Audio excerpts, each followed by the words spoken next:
Peekaboo. Oui. Oh.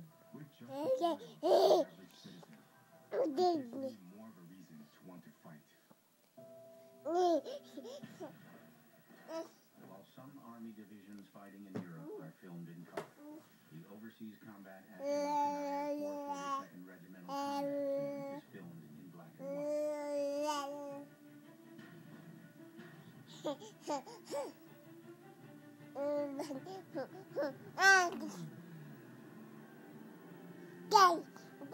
Series have been a blur.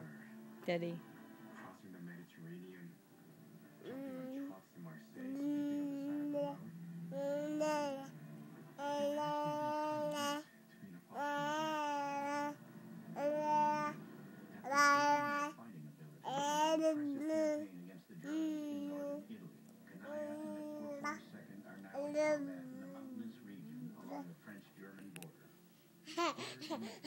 road. Hitler's forces are doing their best to slow the Allied army's advance into Germany. Because of the region's steep cliffs and dense forests, American tanks, artillery, and air power are virtually useless. It's the ideal terrain for the Germans to make a stand, their backs against their homeland. These mountains are impossible to move through. The Germans could be just about anywhere out here. As Kanaya and the 442nd approach the hills of Brienne, heavy shelling.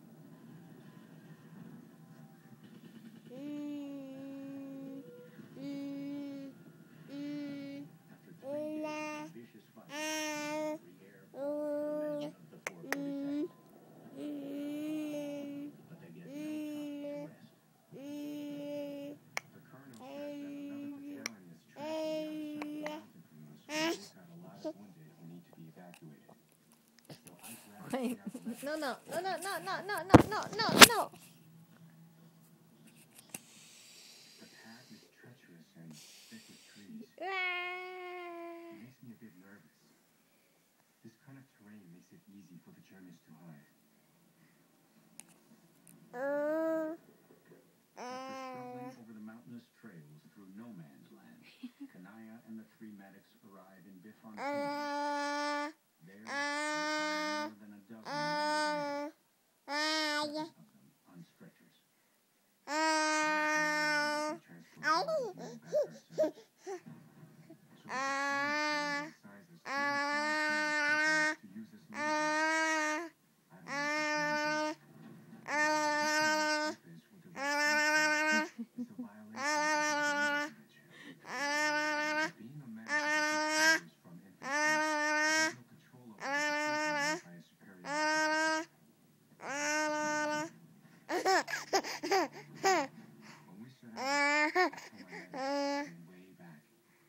Because if the Germans stop us along the way, this will be a firefight.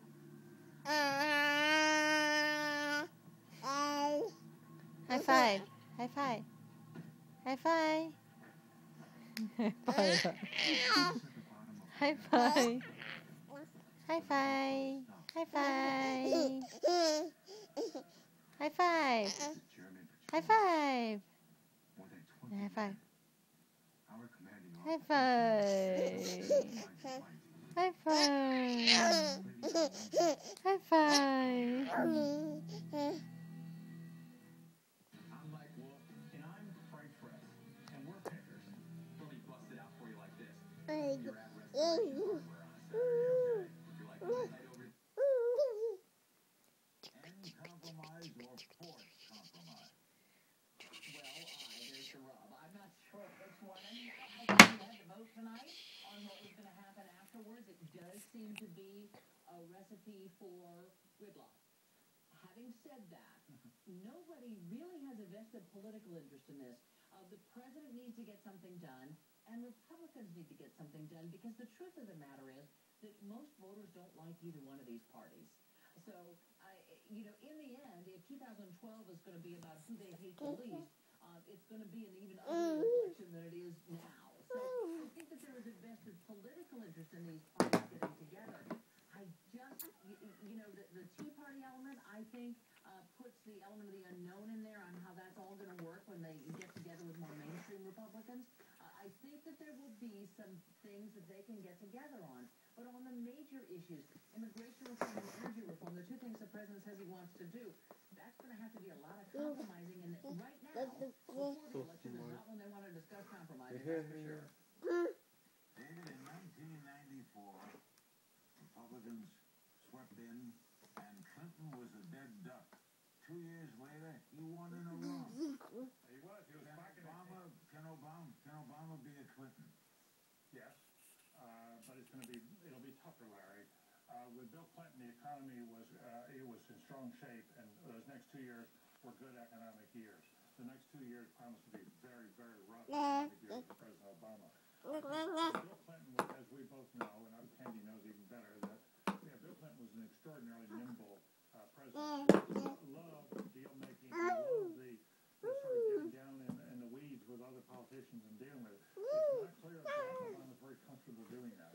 And in order to govern well, he's going to have to do a lot of deal making. Bye-bye. He's going to have to be in conversations regularly with Republicans, coax him forward. They've got to coax him to the middle. There's going to be a lot to make that work.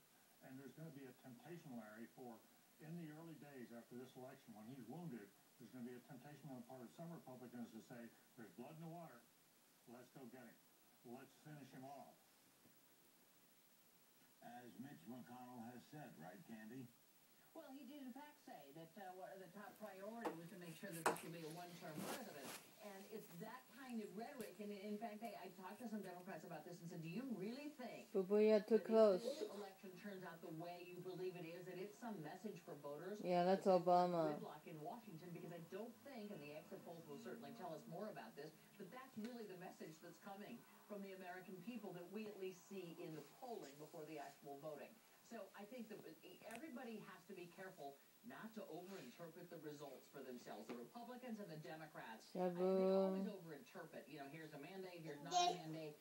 They need to listen very closely to what this election is about, and I don't think that people are looking and saying, what we need is gridlock. Let's just make sure nothing happens in Washington, not in the kind of economic times that we're having. I think, and let me just add it away. I think Chief Candy's absolutely right about this. This is much more in a negative election. We don't like what we're seeing.